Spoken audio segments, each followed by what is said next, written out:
আচ্ছা মেয়েরা, আজকে আমরা যে চ্যাপ্টারটা পড়ব সেটা হচ্ছে জীবজগতের শ্রেণীবিন্যাস।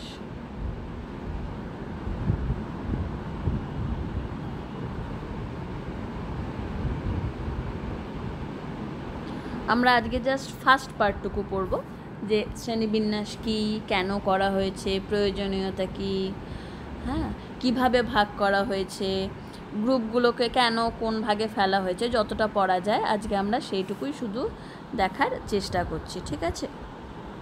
তো শ্রেণীবিন্যাস কী? সমস্ত জীবের তোমরা জানো যে একটা নির্দিষ্ট আকার আকৃতি আছে, তাদের কিভাবে বাসস্থান করছে, তাদের নির্দিষ্ট একটা জেনেটিক গঠন আছে, তাদের কোষের গঠনের পার্থক্য থাকতে পারে, বিভিন্ন বিবর্তনগত সম্বন্ধ থাকতে পারে, বিভিন্ন সাদৃশ্য থাকতে পারে, বৈসাদৃশ্য থাকতে পারে, পারস্পরিক বিভিন্ন সম্পর্কের ভিত্তিতে যে বিজ্ঞানসম্মত পদ্ধতি অবলম্বন করে জীবজগৎকে কী হয়, ধারাবাহিকভাবে ক্ষুদ্র ক্ষুদ্র কতগুলো বিভিন্ন গোষ্ঠীতে ভাগ করা হয় বা বিন্যাসকরণ করা হয়। সেই বিন্যাসকরণের পদ্ধতিটাকেই আমরা কি বলি, শ্রেণীবিন্যাস। এবার আমরা এই যে শ্রেণীবিন্যাস পদ্ধতিটা ঘটাচ্ছি বা করছি, এই শ্রেণীবিন্যাসের প্রয়োজনীয়তা কী? প্রয়োজনীয়তা কী? যে বিভিন্ন জীব সম্পর্কিত বিস্তৃত জ্ঞানার্জন এবং প্রত্যেকটা জীবকে তার নির্দিষ্ট গোষ্ঠীতে ফেলা এবং অন্যজনের থেকে ডিফারেন্সিয়েট করা বা পার্থক্য করা, এটাই হচ্ছে আমাদের মূল উদ্দেশ্য। এবং এটা কী কী পদ্ধতির মাধ্যমে হয়? মূলত তিনটে পদ্ধতি। একটা হচ্ছে 1 নম্বর শনাক্তকরণ, 2 পারস্পরিক সম্পর্ক নির্ণয় এবং 3 হচ্ছে জীবজগৎ সম্বন্ধীয় জ্ঞান লাভ। ঠিক আছে? এবার আমরা একটা চার্ট দেখি।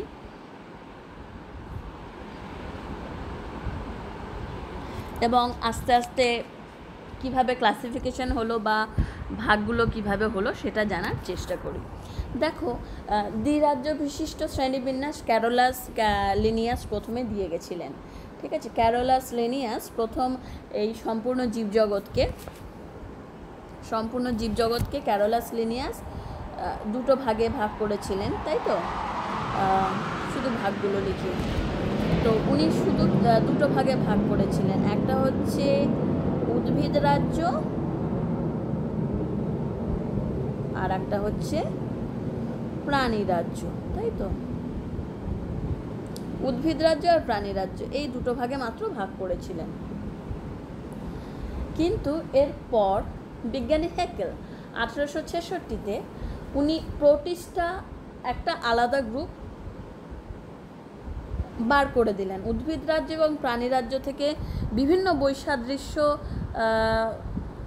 দেখে উনি প্রথম উদ্ভিদ ও প্রাণী রাজ্য থেকে একটা আলাদা গ্রুপ বার করে দিলেন, সেটা হচ্ছে প্রোটিস্টা। ঠিক আছে? তাহলে বিজ্ঞানী হ্যাকেল আর একটা গ্রুপ বার করলেন, সেটা হচ্ছে প্রোটিস্টা। ঠিক আছে? এরও অনেক দিন পরে, এই ক্লাসিফিকেশনটা অনেক দিন চলেছে, প্রায় 60-70 বছর চলেছে, তারও অনেক দিন পরে বিজ্ঞানী কোপল্যান্ড 1938 খ্রিস্টাব্দে দেখলেন যে প্রোটিস্টা গ্রুপটার মধ্যে যতগুলো প্রাণী রয়েছে তাদের মধ্যে আবার দুটো আলাদা ভাগ করা যাচ্ছে, অনেক বৈশিষ্ট্যে পার্থক্য দেখা যাচ্ছে। কারো দেখা যাচ্ছে নিউক্লিয়াস কোষপর্দাযুক্ত, কারো দেখা যাচ্ছে যে নিউক্লিয়াস কোষপর্দাবিহীন। সুতরাং এখানে দুটো আলাদা গ্রুপ করে দেওয়াই যায়। দেখা যাচ্ছে মোটামুটি অনেকজন কোষপর্দাযুক্ত, অনেকগুলো কোষপর্দাবিহীন, তাদের দুটো আলাদা গ্রুপ করে দেওয়া যায়। তখন এই প্রোটিস্টা গ্রুপটাকে তিনি আবার ভেঙে দিলেন। ঠিক আছে? তিনি আবার আর একটা গ্রুপ অ্যাড করলেন, সেটা হচ্ছে মোনেরা, মানে যাদের নিউক্লিয়াসটা সুগঠিত হয়নি, নিউক্লিয়াসের গঠনের ওপর ভিত্তি করে মোনেরা প্রোটিস্টা এই দুটো আলাদা গ্রুপে ভাগ করে দেওয়া হলো। এরপর এখন আমরা যার ক্লাসিফিকেশন ফলো করি, 1969 সালে বিজ্ঞানী হুইটেকার প্রথম 5 রাজ্য বিশিষ্ট শ্রেণীবিন্যাস আনলেন। সেখানে এই মোনেরা প্রোটিস্টা তো ছিলই এবং উদ্ভিদ রাজ্য প্রাণী রাজ্য তো ছিলই, এই দুটোর মাঝখানে তিনি আবার আর একটা গ্রুপ ঢুকিয়ে দিলেন, সেটা হচ্ছে ফাঞ্জি। কেন? এদের খাদ্য, পুষ্টি পদ্ধতি ইত্যাদি নানা বৈশিষ্ট্যের ওপর ভিত্তি করে দেখা গেল যে এদের পুষ্টি পদ্ধতি সম্পূর্ণ আলাদা, কোষ প্রাচীরের গঠন আলাদা, এরা কোনোভাবেই উদ্ভিদ গ্রুপের সাথে এটাকে একভাবে রাখা যাচ্ছে না এবং এর অবশ্যই একটা আলাদা ব্রাঞ্চ করা প্রয়োজন। সুতরাং আলাদা একটা গ্রুপ হয়ে গেল ফাঞ্জি। এখনও অবধি ম্যাক্সিমাম জায়গায় গ্র্যাজুয়েশন অবধি কিন্তু এই হুইটেকারের শ্রেণীবিন্যাসে কিন্তু ফলো করে চলা হয়। যদিও যত আরও বেশি করে ক্লাসিফিকেশন পড়া যায় গ্র্যাজুয়েশনে বা মাস্টার্সে, যখন আরও বেশি করে ক্লাসিফিকেশন পড়া যাবে তখন দেখবে যে হুইটেকারের ক্লাসিফিকেশানকেও অনেকে ক্রস করেছে, অনেকে তার বিভিন্ন যে শ্রেণীবিন্যাসকরণ পদ্ধতি নিয়ে সমালোচনা করেছেন। কিন্তু আপাতত আমরা যতটুকু পড়ব সেটা হচ্ছে হুইটেকারের ক্লাসিফিকেশানের ওপর বেস করেই আমরা সম্পূর্ণ এই আজকের শ্রেণীবিন্যাস পদ্ধতিটা দেখে নেব। তো আমরা এই চার্টের এখানটায় চলে আসি। এই চার্টে দেখো যে শ্রেণীবিন্যাস দেখানো হয়েছে, প্রথমে দেখো এখানে এই গ্রুপগুলোকে দেখো একটা ব্রাঞ্চ থেকে কত ব্রাঞ্চিং না, একটা প্রাণী থেকে কিন্তু প্রচুর ব্রাঞ্চে ভাগ করে নানা ধরনের প্রাণীর আস্তে আস্তে ইভলিউশন হয়েছে বা বিবর্তন হতে থেকেছে, একটা গ্রুপ থেকে আলাদা গ্রুপ ধীরে ধীরে ভাগ হতে থেকেছে। এইভাবে গ্রুপগুলো কিন্তু একটা থেকে আর একটা ভাগ হতে হতে গেছে। তো ফার্স্ট যে গ্রুপটা আমরা মনেরা, সেই মনেরা গ্রুপের বৈশিষ্ট্যটা কি? মনেরা গ্রুপের বৈশিষ্ট্যটা হচ্ছে, আমরা মনেরা গ্রুপটাকে দেখি।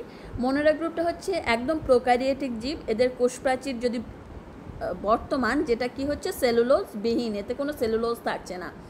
নিউক্লিয়াস, মনেরার নিউক্লিয়াস হচ্ছে অসংগঠিত এবং আদি নিউক্লিয়াস প্রকৃতির, এবং এদের যে ডিএনএ থাকছে সেখানে ডিএনএ হিস্টোন বিহীন, অর্থাৎ এরা একেবারেই অনাবৃত, এবং পুষ্টি পদ্ধতি এরা পরভোজী স্বভোজী বিভিন্ন প্রকৃতিরই হতে পারে। এরা বিভিন্ন বাস্তুতন্ত্রে বিয়োজকের বা রূপান্তরকের ভূমিকা পালন করে। ঠিক আছে, এটা হয়ে গেল মনেরার বৈশিষ্ট্য। নেক্সট, মনেরা থেকে প্রোটিস্টা। মনেরা থেকে প্রোটিস্টাকে যেখানে আলাদা করা হয়েছে। প্রোটিস্টা কি? প্রোটিস্টা আগেই বললাম এরা ইউক্যারিওটিক জীব। মনেরা হচ্ছে প্রোক্যারিওট আর প্রোটিস্টা হচ্ছে ইউক্যারিওট। এই দুটো বৈশিষ্ট্যের ওপর ভিত্তি করে মনেরা আর প্রোটিস্টাকে ভাগ করে ফেলা হয়েছিল।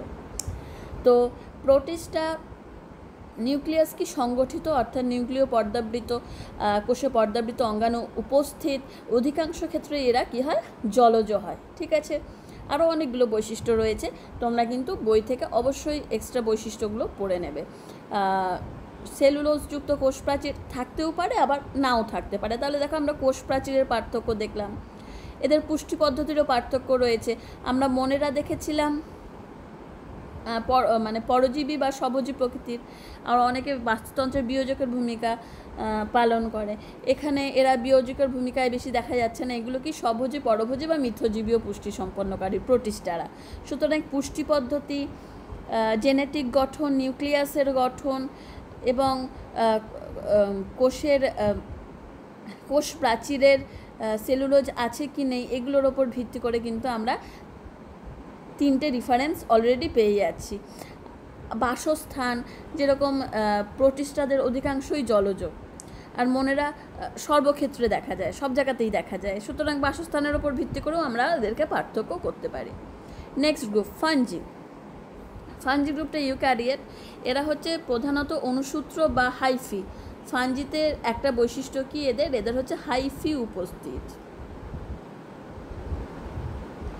হাইফি, HYPHA, হাইফি বা হাইফাও অনেকে বলে, হাইফি উপস্থিত। তো এদের কি অনেকটা ছড়ানো, মানে সুতো পেঁচানো অবস্থায় ছড়িয়ে ছিটিয়ে গিট পাকিয়ে থাকলে যেরকম একটা গঠন হবে, ফাঞ্জির গঠন ঠিক সেরকম। এরা প্রধানত অনুসূত্র বা মাইসেলিয়াম দ্বারা গঠিত। এদের কোষ প্রাচীর কি? কাইটিন পাওয়া যায়। এদের কোষ প্রাচীরে কাইটিন পাওয়া যায়, যে কারণে একে উদ্ভিদ গোষ্ঠী থেকে অতি সহজেই আলাদা করা হয়েছে। এরা ক্লোরোফিল বিহীন। এদের সম্পূর্ণ পুষ্টি পদ্ধতি পরজীবী। এরা প্রধানত মৃতজীবী। এবং পরজীবী এবং কিছু কিছু সদস্য কি হয় পরাশ্রয়ী এবং মিথজীবী প্রকৃতির।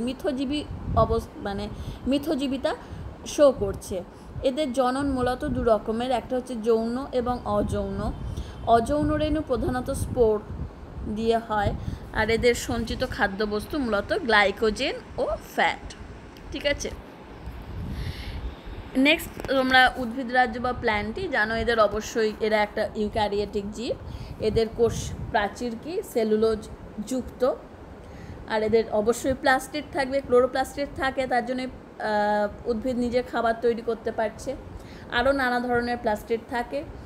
আর এদের কোষে অবশ্যই বড় ভ্যাকুওল থাকবে। যে কোনো উদ্ভিদ কোষের মধ্যে এদের বৈশিষ্ট্য হচ্ছে কোষের মধ্যে ওদের যে ভ্যাকুওল, সেই ভ্যাকুওলের সাইজ বিশাল বড় হয়। ঠিক আছে, আর এরা উৎপাদকের ভূমিকা পালন করে। আর একটা এদের বৈশিষ্ট্যের মধ্যে সঞ্চিত খাদ্য কি মূলত শ্বেতসার।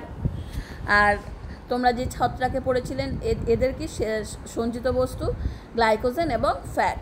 ঠিক আছে, আর অ্যানিম্যালিয়ার বৈশিষ্ট্য আমরা কি দেখব,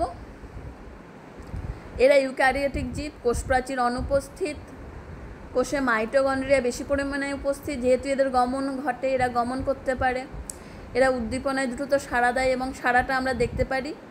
এদের বৃদ্ধি নির্ধারিত একটা নির্দিষ্ট লেভেল অবধি অ্যানিম্যালিয়া বাড়ে, কিন্তু প্ল্যান্টটির বা উদ্ভিদ রাজ্যের বৃদ্ধি কিন্তু অনির্ধারিত।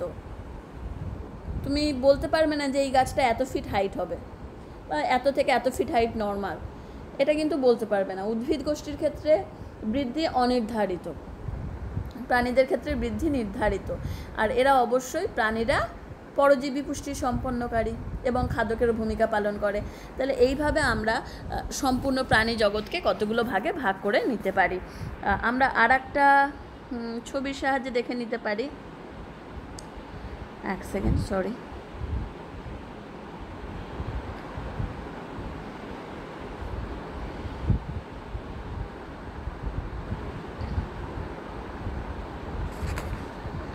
আচ্ছা, আমরা এই ছবিটা দেখাতে চাইছি না, আর একটা ছবি।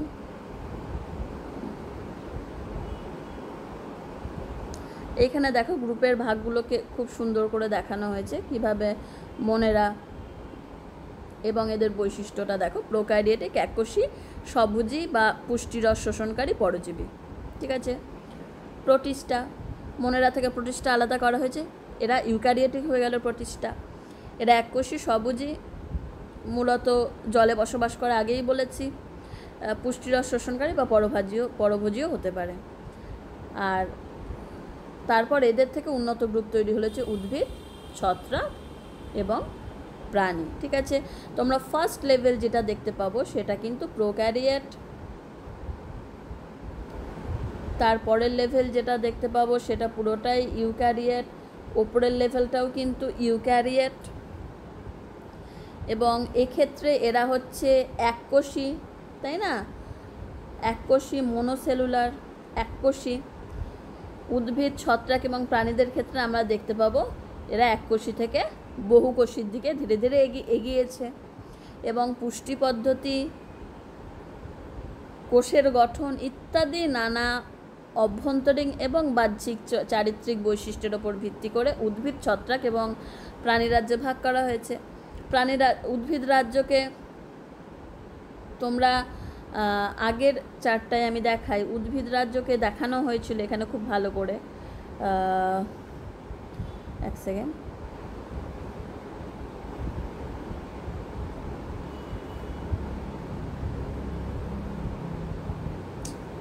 সরি, নতুন পেজ নেই। এই চারটায় দেখো উদ্ভিদ রাজ্যকে খুব সুন্দর করে দেখানো হয়েছে, কিভাবে রোডোফাইটা, ক্লোরোফাইটা, ফিওফাইটা, ট্রাকিওফাইটা, বায়োফাইটা, এটা থেকে আবার পরে উন্নত গ্রুপগুলো তৈরি হয়েছে, অ্যাঞ্জিওস্পার্ম, জিমনোস্পার্ম, কিভাবে আস্তে আস্তে বিভিন্ন উদ্ভিদ রাজ্যে বিভিন্ন ভাগে ভাগ হয়ে গেছে। ঠিক আছে, ছত্রাকের ভাগগুলোও দেখো, তোমরা নিশ্চয়ই 9-এ অ্যাক্টিনোমাইসিটিস, বেসিডিওমাইসিটিস এইগুলো পড়েছো। ঠিক আছে, ছত্রাকের কিভাবে ব্রাঞ্চিংগুলো হয়েছে সেগুলো দেখানো হয়েছে।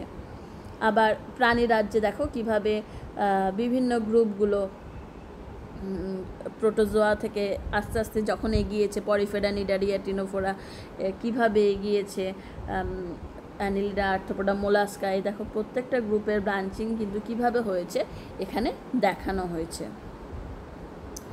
আমরা আবার এই ছকটাতে চলে যাই। ঠিক আছে, এই ছকটাতে দেখো এখানে ছত্রাক দেখানো হচ্ছে, পুষ্টিরস শোষণকারী, এবং প্রাণী হচ্ছে প্রাণী রাজ্য হচ্ছে পরভোজী, তাই তো। তো এই আমাদের মোটামুটি শ্রেণীবিন্যাসটুকু সম্পর্কে আলোচনা করা হলো। এবার মূল পার্থক্যগুলো দেখে নিই। আমরা যখন মনেরার যখন ক্যারেক্টারিস্টিক্স বলবো, মনেরার ক্যারেক্টারিস্টিক্স কি, একটা ক্লাসিফিকেশনের চার্ট খুলে তবেই বুঝতে পারবে। এক সেকেন্ড।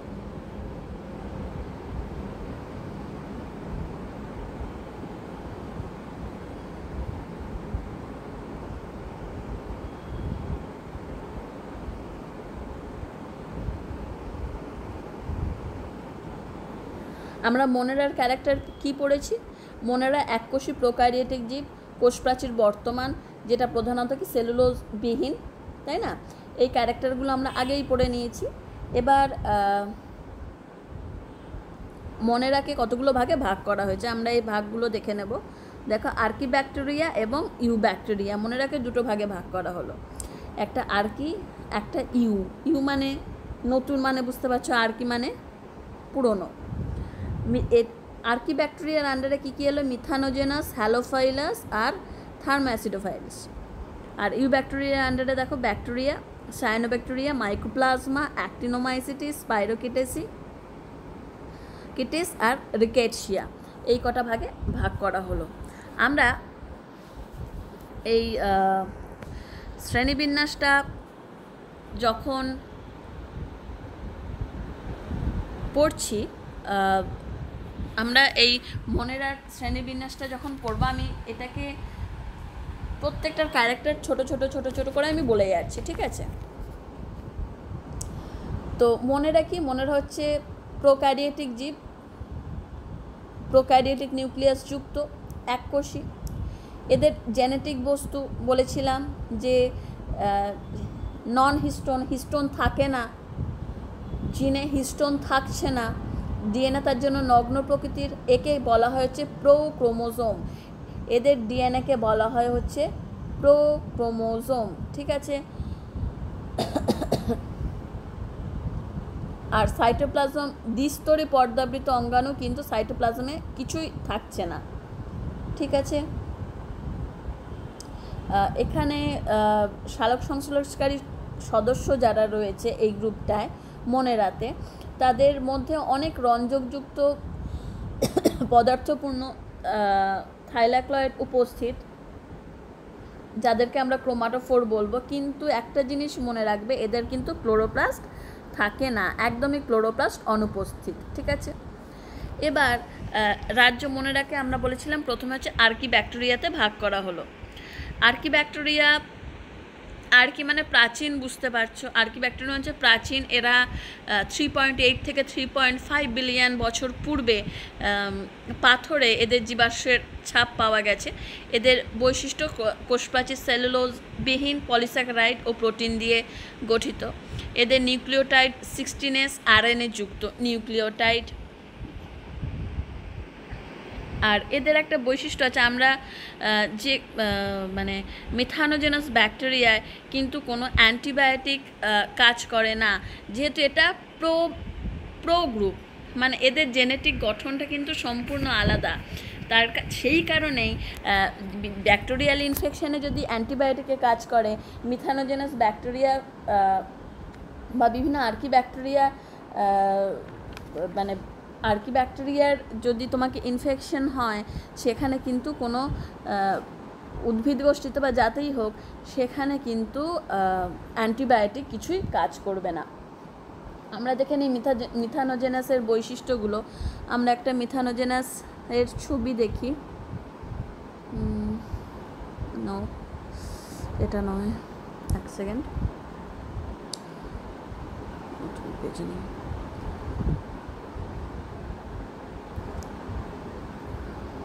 আচ্ছা, মিথানোজেনাস ব্যাকটেরিয়ার ছবি,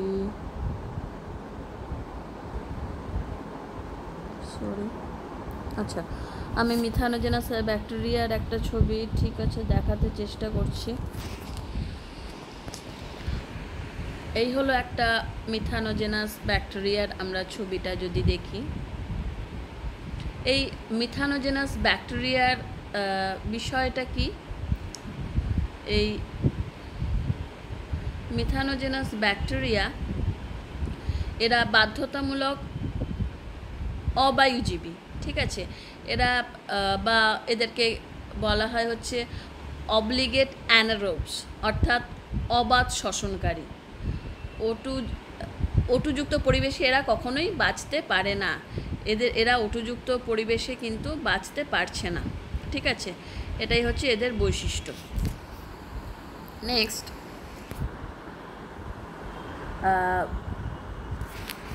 এদের উদাহরণ যেমন মিথানোব্যাকটেরিয়ান রুমিনেটাম, এরা গবাদি পশুর পাকস্থলিতে উপস্থিত, ঠিক আছে। এছাড়াও মিথানোকক্কাস বিভিন্ন স্পিসিস আমরা পেয়ে থাকতে পারি। এরা যেটা হয়, মহিষ, গরু, এদের পাকস্থলিতে আর্কি ব্যাকটেরিয়াগুলো, এই মিথানোজেনাস ব্যাকটেরিয়াগুলো উপস্থিত এবং এদের পৌষ্টিক নালীতে মিথেন গ্যাস উৎপন্ন করে। এরা স্বভোজী, বিভিন্ন গোবর গ্যাস যে উৎপন্ন হয় সেখানেও কিন্তু এই ব্যাকটেরিয়াগুলো রয়েছে বলেই এদের পৌষ্টিক নালীতে এই ব্যাকটেরিয়াগুলো থাকে এবং গোবর গ্যাস এই কারণে কিন্তু উৎপাদনে সুবিধা হয়, মিথেন উৎপন্ন হয়। আচ্ছা, নেক্সট ব্যাকটেরিয়াটা আমরা পড়ব হচ্ছে হ্যালোফাইলস বা হ্যালোফাইলাস। এই হ্যালোফাইলাস গ্রুপটা হচ্ছে হ্যালোফাইলস, মানে তোমরা এই কথাটা শুনেই বুঝতে পারছো যে এরা লবণাক্ত পরিবেশে বসবাস করতে পারে এবং আলোর বেশি তীব্রতা এদের বেঁচে থাকার জন্য প্রয়োজন। এদের দেহে এটিপি সংশ্লেষকারী রঞ্জক ব্যাকটেরিওরোডোপসিন থাকে, ঠিক আছে। আর এদের উদাহরণ হচ্ছে হ্যালোব্যাকটেরিয়াম, হ্যালোকক্কাস ইত্যাদি এদের উদাহরণ।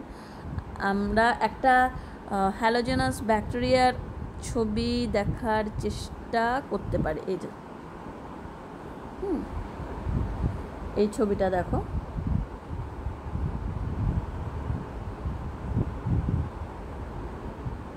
ঠিক আছে।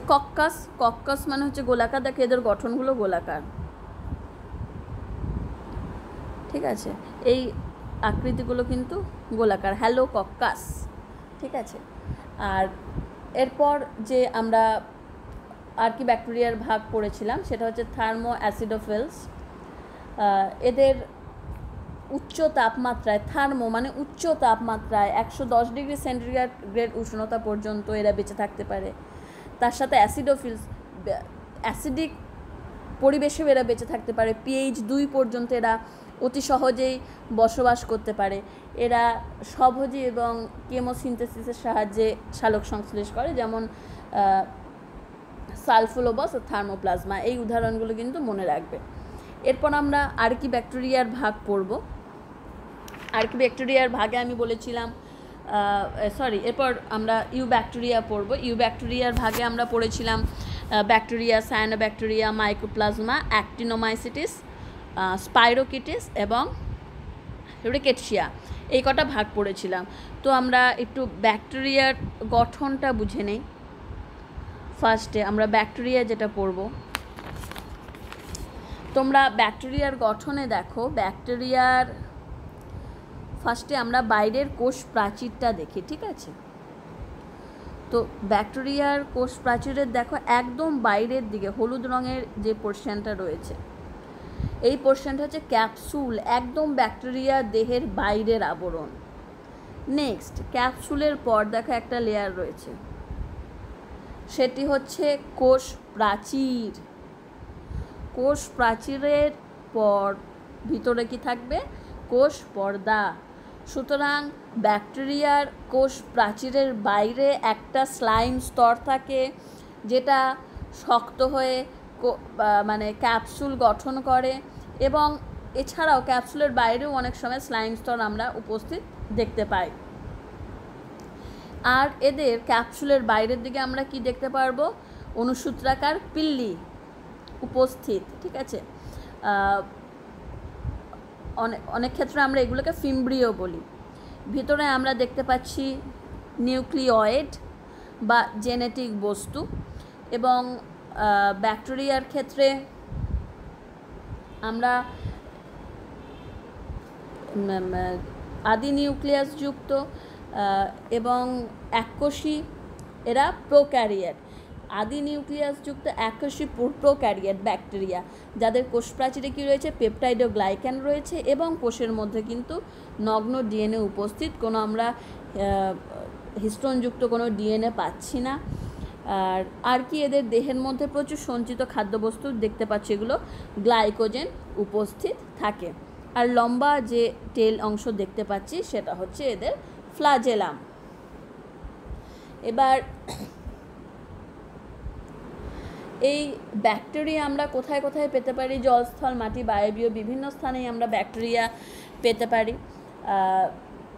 এদের আমরা ব্যাকটেরিয়াকে গঠন অনুযায়ী আমরা অনেকগুলো ভাগে ভাগ করি। আমরা ব্যাকটেরিয়ার গঠন, ব্যাকটেরিয়া সম্পর্কে ডিটেলসে একটু পরে আলোচনা করছি। তার আগে আমরা অন্যান্য ভাগগুলো একটু দেখে নেব। আমরা যে ভাগগুলো সম্পর্কে আগে পড়েছিলাম, তো এই ভাগগুলোতে আমরা আবার চলে যাই।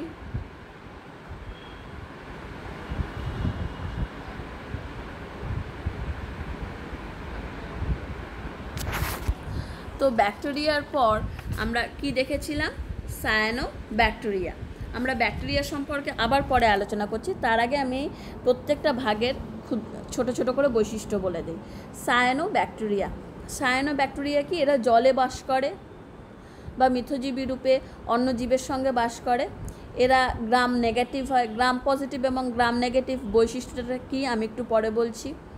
ক্লোরোফিল ও ফাইকোসায়ানিন এবং ফাইকোএরিথ্রিন রঞ্জকযুক্ত এরা সালোক সংশ্লেষকারী এককোষী প্রোক্যারিয়াট, ঠিক আছে। এদের সায়ানোফাইটা বা সায়ানোব্যাকটেরিয়া বলা হয়। তোমাদের যদি সায়ানোব্যাকটেরিয়ার গঠন বলে, তাহলে প্রথমেই এদের গঠনে তোমরা বলবে হচ্ছে এরা এককোষী, ঠিক আছে। এদের একটা মূল বৈশিষ্ট্য হচ্ছে এদের কোষ প্রাচীরের নিচে অবস্থিত প্রভেদকভেদ্য লিপিড প্রোটিনযুক্ত একটা পর্দা থাকে। ল্যামেলাজোম এদের একটা বৈশিষ্ট্য, ব্যাকটেরিয়ার কোষে মেসোজোমের মতোই কোষ পর্দারও চক্রাকার বহিবৃদ্ধি দেখা যায়, যা শ্বসনে সহায়তা করে। এদেরকে ল্যামেলাজোম বলে। এছাড়া থাইলাকয়েড দেখা যাচ্ছে, চ্যাপ্টা থলির মতো থাইলাকয়েড উপস্থিত।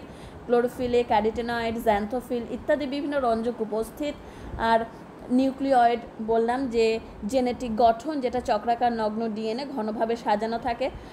অতিরিক্ত চক্রাকার ডিএনএ প্লাজমিড রূপেও থাকতে পারে, আবার নাও উপস্থিত থাকতে পারে। এইটা হলো হচ্ছে সায়ানোব্যাকটেরিয়ার ক্যারেক্টার, ঠিক আছে। আর এদের রাইবোসোম 70s প্রকৃতির, 50+30X। কখনো কখনো রাইবোসোমগুলো একত্রিত হয়ে পরপর জুড়ে গিয়ে পলিরাইবোসোম গঠন করে। আমরা যদি এর একটা ছবি দেখে নিতে পারি ভালো হয়। দেখছি এটার ছবি। আচ্ছা, এই পাশে আমি দেখাচ্ছি সায়ানোব্যাকটেরিয়ার ছবিটা, ঠিক আছে। 1 নম্বরে যে ছবিটা রয়েছে সেটা হচ্ছে নস্টক। 2-এ যে ছবিটা রয়েছে অ্যানাবেনা। আর এখানে অ্যানাবেনার যে সিস্টগুলো, হেটেরোসিস্ট, এই গঠনগুলো দেখানো হয়েছে, ঠিক আছে। এটা হয়ে গেল হচ্ছে সমস্ত সম্পূর্ণ সায়ানোব্যাকটেরিয়ার গঠন। এর পরের গ্রুপ আমরা যেটা দেখেছিলাম সেটা কি? মাইক্রোপ্লাজমা, তাই তো। আমরা এবার মাইক্রোপ্লাজমাটা দেখে নিই। মাইক্রোপ্লাজমা কীরকম, আমি একটা ছবি আনি। এটা হচ্ছে সরল ক্ষুদ্র কোষপ্রাচীরবিহীন গ্রাম নেগেটিভ ব্যাকটেরিয়া, বহুরূপতা সম্পন্ন। বহুরূপতা দেখায় বাইরের গঠনের, বাইরের কোষপ্রাচীরের বাইরের গঠনের বিভিন্ন বহুরূপতা দেখায়। এবং এই প্রোক্যারিওটিক জীবকে আমরা মাইকোপ্লাজমা বলছি। এদের আকৃতি কক্কাস বা গোলাকার হতে পারে, শাখাবিহীন, শাখাযুক্ত, অনুসূত্রাকার ইত্যাদি নানা গঠন এরা শো করতে পারে। এই যে একটা মাইকোপ্লাজমার ছবি দেখাচ্ছি। এদের কোষ প্রাচীর, প্রকৃত কোষ প্রাচীর কিছু থাকছে না, কোষ পর্দায় কোষের বাইরে একটা আবরণ গঠন করে এবং এর ওপরে বিভিন্ন প্রোটিন যে স্ট্রাকচার থাকছে সেগুলোই কিন্তু পরিবর্তন ঘটায় বলেই এরা বিভিন্ন বহুরূপতা দেখায়। এদের ম্যাক্সিমাম প্রজাতি উদ্ভিদ ও প্রাণীর ওপর পরজীবী রূপে বসবাস করে, মানে প্যারাসিটিক লাইফস্টাইল। এছাড়াও কিছু আছে মৃতজীবী বা স্যাপ্রোফাইটস থাকে। শ্বসনে এদের আমরা যখন শ্বসন পড়েছিলাম দেখেছিলাম শ্বসনের শেষ পর্যায়ে টিএস বা ইলেকট্রন ট্রান্সপোর্ট চেন যে সিস্টেমটা থাকে, এই সিস্টেমটা এদের অনুপস্থিত এবং এরা সম্পূর্ণটাই অবাধ শ্বসনকারী। ঠিক আছে, জনন মূলত বিভাজন পদ্ধতিতে হয়। এরা জীবদেহে মানে মানুষ এবং অন্যান্য প্রাণীদের ওপর বিভিন্ন রোগ সৃষ্টি করে, যেরকম মাইকোপ্লাজমা নিউমোনিয়া বা প্রাথমিক নিউমোনিয়া যারা ঘটায়। ঠিক আছে, মাইকোপ্লাজমা স্যালিভারিয়াম বিভিন্ন আমাদের স্যালাইভা সিক্রেশনে নানা রকম অসুবিধা সৃষ্টি করে। মাইকোপ্লাজমা ওরেল শ্বাসনালীর ওপর দিকে সংক্রমণ ঘটায়। মাইকোপ্লাজমা জিনাইটেলিয়াম মানে বুঝতে পারছো, এদের রিপ্রোডাক্টিভ ট্র্যাক্টে বা গবাদি পশুর জননাঙ্গে বিভিন্ন সংক্রমণ ঘটায়। ঠিক আছে, এদের উদাহরণগুলো হচ্ছে মাইকোপ্লাজমা গ্যালিসেপ্টিকাম, মাইকোপ্লাজমা জেনিটালিয়াম ইত্যাদি নানা উদাহরণ আমরা, বা মাইকোপ্লাজমা নিউমোনিয়া আগেই বললাম, এগুলো রয়েছে। এবার একটা জিনিস দেখবে, এদের ওপর অ্যান্টিবায়োটিকের কোনো প্রভাব পড়ে না। কেন? কোনো প্রভাব নেই কেন? কারণ আমরা অ্যান্টিবায়োটিক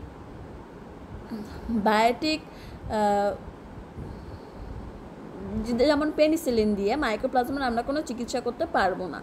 হ্যাঁ, কারণ মাইকোপ্লাজমার কোষ প্রাচীর নেই, তার ওপর কোনো পেনিসিলিন জাতীয় অ্যান্টিবায়োটিকের মানে পেনিসিলিন জাতীয় যে অ্যান্টিবায়োটিকগুলো যেগুলো মূলত কোষ প্রাচীরের ওপর কাজ করে, ব্যাকটেরিয়ার কোষ প্রাচীর থাকে এবং তার ভিত্তিতে কোষ প্রাচীরটা নষ্ট করে পেনিসিলিন। কিন্তু মাইকোপ্লাজমার ক্ষেত্রে যেহেতু আমরা এই কোষের বাইরের দিকে আমরা কোনো কোষ প্রাচীরের গঠন পাচ্ছি না, কোনো কোষ প্রাকার নেই, তার জন্য কিন্তু পেনিসিলিন বা যে কোনো অ্যান্টিবায়োটিক কিন্তু এর ওপর কাজ করতে পারে না।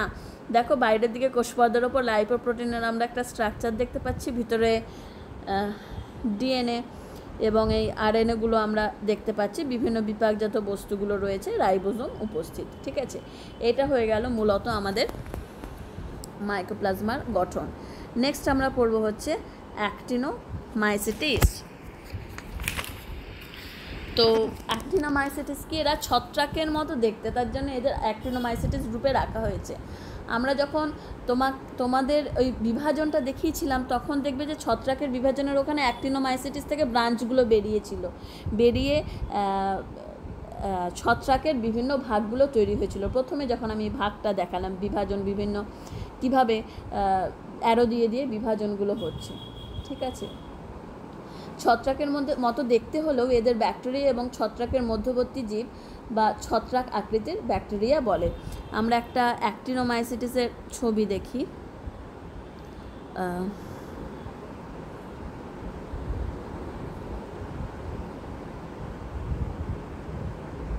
এটা হলো একটা অ্যাক্টিনোমাইসিটিসের ছবি, এটা স্ট্রেপ্টোমাইসিস আর একটা অ্যাক্টিনোমাইসিস, এই ছবিগুলো দেখতে পাচ্ছি। এদের পুষ্টি অধিকাংশই মৃতজীবী, যার জন্য ছত্রাকের সাথে একে একটা আলাদা আগে একই গ্রুপে ফেলা হতো। ঠিক আছে, কিন্তু এদের গঠন হচ্ছে পেপটাইড ও গ্লাইক্যানযুক্ত কোষ পর্দা। ঠিক আছে, পেকটিন থাকছে না, কোষে ক্ষুদ্র ক্রোমাটিন দানা থাকছে। এইগুলোর ওপর নানা বৈশিষ্ট্যের ওপর ভিত্তি করে এদেরকে ছত্রাকের থেকে আলাদা করা হয়। যেমন এদের উদাহরণ হচ্ছে স্ট্রেপ্টোমাইসাস গ্রেসিয়াস আর স্ট্রেপ্টোমাইসিস অরিফেসিয়েন্স, এগুলো হচ্ছে এদের উদাহরণ। নেক্সট গ্রুপটা হচ্ছে স্পাইরোকিটেসি। Next group স্পাইরোকিটেসি। স্পাইরোকিটেসি হচ্ছে দীর্ঘ প্যাঁচানো কোষ। এদের স্ট্রাকচারটা হচ্ছে কোষের স্ট্রাকচারগুলো হচ্ছে প্যাঁচানো প্যাঁচানো, যেন স্ক্রুয়ের মতো প্যাঁচ প্যাঁচ একটা স্ট্রাকচার তৈরি করেছে, ঠিক আছে। তার জন্য এদেরকে স্পাইরাল থেকে স্পাইরোকিটিস এই ভাগে ভাগ করা হয়েছে। এদের মধ্যে দীর্ঘ ফাজেলা থাকে, এরা গ্রাম নেগেটিভ এবং কোষ প্রাচীরযুক্ত। বারবার গ্রাম পজিটিভ গ্রাম নেগেটিভ এই কথাগুলো আসছে, কিন্তু গ্রাম পজিটিভ গ্রাম নেগেটিভ কি আমি এখনই বলে দিচ্ছি। বিভিন্ন যেমন বোরেলিয়া এসপি, এদের উদাহরণ বোরেলিয়া এসপি, লেপ্টোসোরিয়া এসপি। বোরেলিয়া এদের রিল্যাপসিং জ্বর ঘটায় এবং লেপ্টোসোরিয়া এসপি জন্ডিস বা সংক্রমিত জন্ডিসের জন্য দায়ী। নেক্সট হচ্ছে রিকেটশিয়া। এরা গ্রাম নেগেটিভ ব্যাকটেরিয়া, কোষপ্রাচীরযুক্ত এবং এদেরও বহুরূপতা দেখা যায়। রিকেটশিয়া হচ্ছে ব্যাকটেরিয়া এবং ভাইরাসের মধ্যবর্তী জীব, ঠিক আছে। তো এদের কোষীয় গঠন দণ্ডাকৃতি, কোষে পিল্লি, ফিমব্রি ইত্যাদি নানা কিছু দেখা যায়। আরএনএ আর ডিএনএ দুই প্রকারের নিউক্লিক অ্যাসিডই এতে উপস্থিত। আমরা এই ছবিটা দেখে নিই। দু প্রকারের নিউক্লিক অ্যাসিড এদের দেখা যাচ্ছে। উদ্ভিদ দেহে প্রভাব হচ্ছে ছারপোকা, উকুন, মাছি ইত্যাদি সন্ধিপদী প্রাণীর পৌষ্টিক নালীতে থাকে। এসবের মাধ্যমে হচ্ছে জীবদেহে প্রভাব হচ্ছে বিভিন্ন মানে ছারপোকা, উকুন, মাছি এদের পৌষ্টিক নালীতে থাকছে, আর বিভিন্ন বাহকের মাধ্যমে এরা মানুষের দেহে সংক্রমণ ঘটায়, ঠিক আছে। এবং রিকেটশিয়া দ্বারা সংক্রমিত কিছু রোগ হচ্ছে murein typhus, Rocky mountain spotted জ্বর, হ্যাঁ, রিকেটশিয়া টাইফি, রিকেটশিয়া মুসেরি, রিকেটসি, এগুলো হচ্ছে এদের বিভিন্ন উদাহরণ। তো আমরা ইউ ব্যাকটেরিয়ার যে বিভিন্ন ভাগগুলো ছিল সেই ভাগগুলো পড়ে নিলাম। এবার আমরা দেখে নিই, বারবার বলছিলাম যে গ্রাম পজিটিভ এবং গ্রাম নেগেটিভ ব্যাকটেরিয়া বলতে কি বুঝি। তো গ্রাম পজিটিভ এবং গ্রাম নেগেটিভ ব্যাকটেরিয়া কি সেটা এবার আমরা একটু দেখে নেব। আচ্ছা, এবার দেখে নেওয়া যায় গ্রাম পজিটিভ এবং গ্রাম নেগেটিভ ব্যাকটেরিয়াটা কি। তো বিজ্ঞানী হ্যান্স ক্রিস্টাল গ্রাম 1853 থেকে 1938 এনার টাইম রেঞ্জটা। ইনি যে রঞ্জকটা উদ্ভাবন করেছিলেন এনার নাম অনুসারে, গ্রামের নাম অনুসারে এই রঞ্জকটাকে গ্রাম রঞ্জক বলা হয়। এই রঞ্জকে ব্যাকটেরিয়াদের মানে রঞ্জককরণ পদ্ধতির ওপর ডিপেন্ড করে ব্যাকটেরিয়াকে দুটো বৃহৎ গোষ্ঠীতে ভাগ করা হয়। একটা হচ্ছে গ্রাম পজিটিভ আর একটা হচ্ছে গ্রাম নেগেটিভ। গ্রাম পজিটিভ কি, যাদের কোষপ্রাচীর পুরু এবং যাতে এদের কোষপ্রাচীর কি পুরু। গ্রাম পজিটিভে মনে রাখবে কোষপ্রাচীর পুরু, ঠিক আছে। আর এতে কি থাকছে, পেপটাইডোগ্লাইকান অ্যান্ড টিকোইক অ্যাসিড। গ্রাম পজিটিভে থাকছে পেপটাইডোগ্লাইকান, টিকোইক অ্যাসিড থাকে, ঠিক আছে। ম্যাক্সিমাম থাকে, বেশি থাকে, পুরু করে থাকে হচ্ছে পেপটাইডোগ্লাইকান আর টিকোইক অ্যাসিড। আর পাতলা মানে লেয়ার থাকে হচ্ছে লাইপোপলিস্যাকারাইডের, ঠিক আছে। আর গ্রাম নেগেটিভের কোষপ্রাচীর কি পাতলা,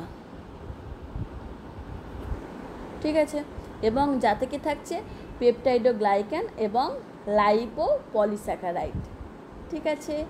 এখানে কিন্তু টিকোইক অ্যাসিড থাকছে না, ঠিক আছে। আর বৈশিষ্ট্য কি, গ্রাম রঞ্জকে রঞ্জিত হলে গ্রাম পজিটিভ ব্যাকটেরিয়ার ক্ষেত্রে কোষপ্রাচীর রঞ্জিত হওয়ার পর 95% অ্যালকোহলে যদি আবার আমরা এটাকে ওয়াশ করি বা ক্লিন করি তারপরেও কোষপ্রাচীর থেকে রং উঠে যায় না, কোষপ্রাচীর রঞ্জিত থাকে, যেরকম স্ট্যাফাইলোকক্কাস অরিয়াস। ঠিক আছে। গ্রাম নেগেটিভ ব্যাকটেরিয়া কি? যাদের গ্রাম রঞ্জকে রঞ্জিত করে আমরা যদি 95% অ্যালকোহলে ধুই তাহলে কোষপ্রাচীরের রং আর লেগে থাকে না, রং বেরিয়ে যায়, কোনো রং থাকে না। ঠিক আছে। অ্যালকোহল ওয়াশ দিলেই রং বেরিয়ে যায়, সেটা হচ্ছে গ্রাম নেগেটিভ ব্যাকটেরিয়া, যেরকম এস্চেরিচিয়া কোলাই। ঠিক আছে। এটাই হলো গ্রাম পজিটিভ রঞ্জককর মানে রঞ্জিতকরণের ভিত্তিতে ব্যাকটেরিয়াকে মূলত দুটো ভাগে ভাগ করা হয়েছে, একটা হচ্ছে গ্রাম পজিটিভ ব্যাকটেরিয়া, একটা হচ্ছে গ্রাম নেগেটিভ ব্যাকটেরিয়া। এবার আমরা যে প্রথম ক্লাসিফিকেশান আমরা যেটা পড়েছিলাম মনেরার, যেখানে ইউ ব্যাকটেরিয়ার ভাগে আমরা যে 6টা ভাগ পড়েছিলাম, ব্যাকটেরিয়া, সায়ানোব্যাকটেরিয়া, মাইকোপ্লাজমা, অ্যাক্টিনোমাইসিটিস, স্পাইরোকিটিস আর রিকেটসিয়া। ভাগগুলো বারবার বলছি যাতে তোমাদের মনে রাখতে সুবিধা হয়। এবার ব্যাকটেরিয়াটা সম্পর্কে আমরা একটু ডিটেলসে দেখি। আমরা ব্যাকটেরিয়ার গঠনটা তো একটা ছবিতে দেখলাম, এবার ব্যাকটেরিয়ার আকারের ওপরও কিন্তু ব্যাকটেরিয়াকে কতগুলো ভাগে ভাগ করা হয়েছে। ঠিক আছে। কতগুলো শ্রেণীবিন্যাস করা হয় ব্যাকটেরিয়ার মধ্যেও, তাদের আকার অনুযায়ী আবার কতগুলো শ্রেণীবিন্যাস করা হয়। যেরকম হচ্ছে 1 নম্বর হচ্ছে বলা হয় হচ্ছে 1 নম্বর হচ্ছে coccus, COCCUS, coccus. Coccus, coccus মানে হচ্ছে গোলাকার। ঠিক আছে। এই গোলাকার কক্কাস যদি কেবলমাত্র একটি হয়, একটি গোলাকার কোষযুক্ত হয়, তাহলে সেটাকে বলা হচ্ছে মোনোকক্কাস, মানে একটাই গোলাকার স্ট্রাকচার, মোনোকক্কাস। যেরকম মাইক্রোকক্কাস, ফ্ল্যাভাস। ঠিক আছে, উদাহরণ। এরপর আছে এর সাথে যদি দুটো কোষযুক্ত হয়ে যায় তাহলে হলো ডিপ্লোকক্কাস, যেরকম ডিপ্লোকক্কাস নিউমোনি। ঠিক আছে। এবার যদি এরকম হয়, এর গঠনটা হয় 4টে কোষযুক্ত, 4টে কোষযুক্ত হয়ে গেলে এটাকে আমরা বলবো টেট্রাকক্কাস। 4টে টেট্রাকক্কাস, 4টি গোলাকার ব্যাকটেরিয়া একত্রিত সংযুক্ত অবস্থায় থাকছে, টেট্রাকক্কাস SP, উদাহরণ। নেক্সট হচ্ছে স্ট্রেপ্টোকক্কাস, যদি গোলাকার এই স্ট্রাকচারগুলো পরপর যুক্ত হয়ে এরকম লম্বা একটা মালার মতো একা বেঁকা একটা স্ট্রাকচার দেয়, সেটা হলো স্ট্রেপ্টোকক্কাস। ঠিক আছে। যেরকম স্ট্রেপ্টোকক্কাস পায়োজেন্স, উদাহরণ স্ট্রেপ্টোকক্কাস পায়োজেন্স। নেক্সট স্ট্যাফাইলোকক্কাস, সবে কিন্তু কক্কাসের ভাগ, গোলাকার আকৃতিযুক্ত ব্যাকটেরিয়া কক্কাস। স্ট্যাফাইলোকক্কাস যদি আঙুরের থোকার মতো এরকম একটা থোকার মতো অবস্থান করে একসাথে, তখন তাকে বলা হবে হচ্ছে স্ট্যাফাইলোকক্কাস, উদাহরণ স্ট্যাফাইলোকক্কাস অরিয়াস। নেক্সট হচ্ছে সার্সিনি, যদি আকৃতিটা পরপর এভাবে পরপর যুক্ত হয়ে একটা এরকম ঘনকের মতো, যদি এরকম ঘনকের মতো একটা স্ট্রাকচার দেয়। ঠিক আছে। পুরো স্ট্রাকচার জুড়ে কক্কাস ব্যাকটেরিয়া ঘনকের মতো একটা স্ট্রাকচার দেয়, তাহলে আমরা এই স্ট্রাকচারটাকে বলবো হচ্ছে সার্সিনি। ঠিক আছে। উদাহরণ সার্সিনা ম্যাক্সিমা। ঠিক আছে। তাহলে আমরা বুঝে গেলাম কক্কাস মানে গোলাকার এবং কক্কাসের প্রত্যেকটা ভাগ। নেক্সট আমরা দেখব হচ্ছে ব্যাসিলাস। ব্যাসিলাস মানে হচ্ছে দণ্ডাকার, যদি একটাই দণ্ডাকার স্ট্রাকচার থাকে তাহলে হচ্ছে মোনোব্যাসিলাস, কক্কাসের মতো। ঠিক আছে। যেমন ব্যাসিলাস অ্যানথ্রাসিস। নেক্সট হচ্ছে কক্কোব্যাসিলাস, যদি স্ট্রাকচারটা একটু ডিমের মতো হয়, দুদিক গোলাকার। ঠিক আছে। যেমন সালমোনেলা টাইফোসা। ঠিক আছে।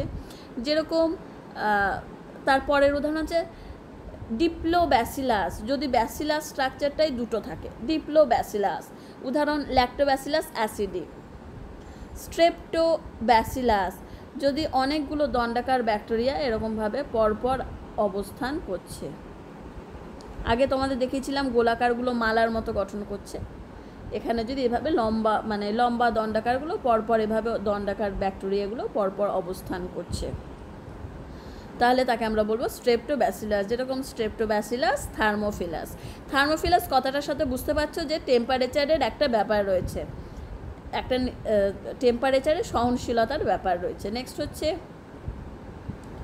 প্যালিসেড।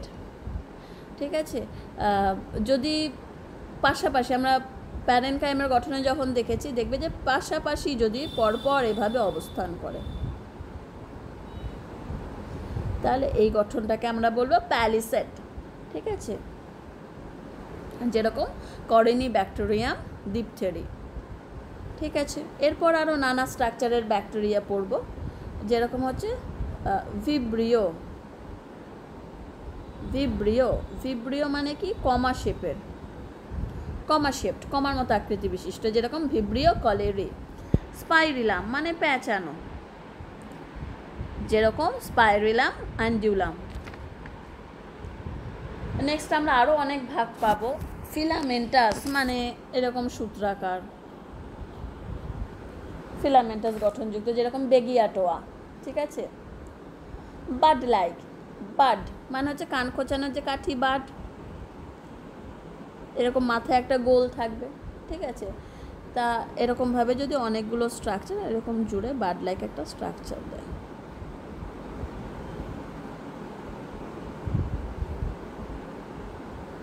ঠিক আছে, যেরকম রোডোমাইক্রোবিয়াম। আরও অনেক স্ট্রাকচার অনুযায়ী ভাগ করা হয়, প্লিওমরফিক, বৃন্তযুক্ত ইত্যাদি নানা স্ট্রাকচার অনুযায়ী কিন্তু আমরা নানা ভাগে ভাগ করতে পারি। এরপর আমরা তাপ সহনশীলতার ওপর আবার ব্যাকটেরিয়াকে নানা ভাগে ভাগ করতে পারি। ডিপেন্ডিং অন টেম্পারেচার আমরা ব্যাকটেরিয়াকে নানা ভাগে ভাগ করি। তো প্রথম ভাগ কি? 1 নম্বর হচ্ছে সাইক্রোফিলিক।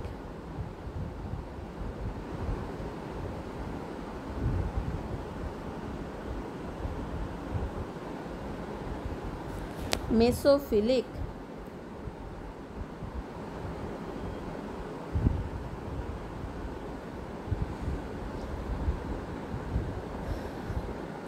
Thermophilic,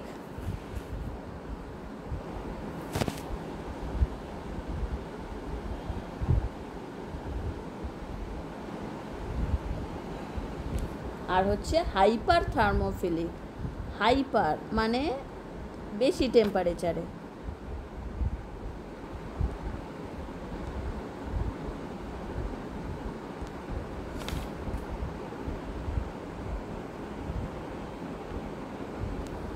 hyper thermophilic, hyper thermophilic, এই কটা ভাগে ভাগ করতে পারি। সাইক্রোফিলিক বা ক্রায়োফিলিক। ক্রায়ো এই কথাটার সাথে বুঝতে পারছো, যেটা বিভিন্ন নিম্ন তাপমাত্রায় বা লোয়ার টেম্পারেচারে -20 ডিগ্রি সেন্টিগ্রেড থেকে ম্যাক্সিমাম 15 ডিগ্রি সেন্টিগ্রেড এই তাপমাত্রায় বাঁচতে পারে। যেমন সিউডোমোনাস, গ্যালিওনেল্লা, এগুলো হচ্ছে এর উদাহরণ। ঠিক আছে, এই দেখো তোমরা যখন ক্রায়ো প্রিজারভেশন পড়েছিলে, ক্রায়ো মানে হচ্ছে নেগেটিভ টেম্পারেচারে, খুব নিম্ন তাপমাত্রায়। ঠিক আছে, সাইক্রোফিলিক বা তার জন্য এটাকে ক্রায়োফিলিকও বলা হয়। নেক্সট হচ্ছে মেসোফিলিক, নর্মাল টেম্পারেচার 20 থেকে 45 ডিগ্রি টেম্পারেচার, যেটা আমরা সইতে পারি। ঠিক আছে, যেমন হচ্ছে এস্টেরিচিয়া কোলাই, যেই কারণে আমাদের এই ইনফেকশনগুলো খুব ইজিলি হয়, তাই না?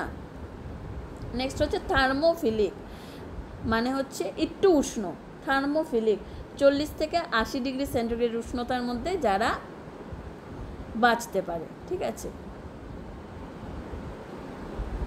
যেমন ব্যাসিলাস স্টিয়ারোথার্মোফিলাস। হাইপার থার্মোফিলিক মানে হচ্ছে অত্যন্ত উষ্ণ তাপমাত্রায় 80 থেকে 120 ডিগ্রি সেন্টিগ্রেড উষ্ণতা অবধি যারা বেঁচে থাকতে পারে, যেরকম পাইরোকক্কাস। তাহলে এইগুলো হচ্ছে উষ্ণতা অনুযায়ী ব্যাকটেরিয়ার বিভিন্ন যে তাপমাত্রায় বাঁচতে পারে সেই অনুযায়ী ব্যাকটেরিয়ার শ্রেণীবিন্যাস। ঠিক আছে, এরপর পুষ্টির ওপরও ডিপেন্ড করে ব্যাকটেরিয়াকে নানা ভাগে ভাগ করা হয়। তো সেইগুলো আমরা দেখে নেই একবার চট করে। দেখো, পুষ্টি পদ্ধতির ওপর ব্যাকটেরিয়ার শ্রেণীবিন্যাসে প্রথমেই আমরা এটাকে দুটো ভাগে ভাগ করে নিয়েছি, একটা হচ্ছে স্বভোজী আর একটা হচ্ছে পরভোজী। স্বভোজী মানে অটোট্রফ বা নিজেরাই নিজেদের খাদ্য তৈরি করতে পারছে, আর হচ্ছে হেটেরোট্রফিক, যারা খাদ্য তৈরি নিজেরা করতে পারছে না, তারা খাদ্যের জন্য অন্য কারোর ওপর নির্ভরশীল। এবার স্বভোজীকেও আবার দুটো ভাগে ভাগ করা হলো, একটা হচ্ছে ফোটো অটোট্রফ, একটা হচ্ছে কেমো অটোট্রফ। ঠিক আছে, ফোটো অটোট্রফ কি?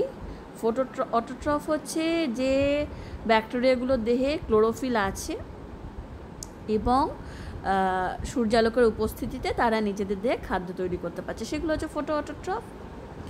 কেমো অটোট্রফ কি? বিভিন্ন অজৈব বস্তু থেকে অজৈব বস্তুকে জারিত করে তারা শক্তি উৎপন্ন করছে। ঠিক আছে, এরা হচ্ছে কেমো অটোট্রফ। এই কেমো অটোট্রফকে আবার নানা ভাগে ভাগ করা হয়েছে তাদের খাদ্যের প্রকৃতি অনুযায়ী। তো এইভাবে কেমো অটোট্রফের ভাগগুলো দেখো, নাইট্রিফাইং সালফার, হাইড্রোজেন, কার্বক্সিজেন, ডিনাইট্রিফাইং আয়রন, মিথেন ইত্যাদি নানা ভাগে ভাগ করা হয়েছে। ঠিক আছে, এটা হচ্ছে সম্পূর্ণ পুষ্টি পদ্ধতির ওপর ডিপেন্ড করে। একইভাবে পরভোজীতে কেমোহেটেরোট্রফ, ফোটোহেটেরোট্রফ এবং মৃতজীবীকে আবার মৃতজীবী ভাগগুলোকে আবার দেখো দুটো ভাগে ভাগ করা হলো, বাধ্যতামূলক এবং আংশিক।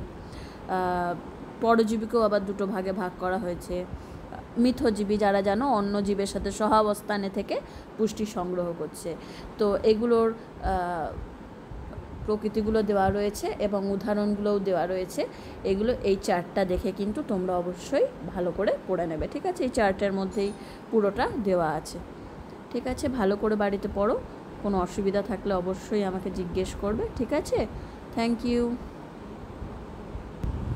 নেক্সট দিন আমরা এর পরের অংশে ব্যাকটেরিয়ার জননগুলো পুরোটা, নেক্সট দিন ব্যাকটেরিয়ার জনন পুরোটা আমরা কিন্তু পড়ে নেব। ভালো করে পড়ো।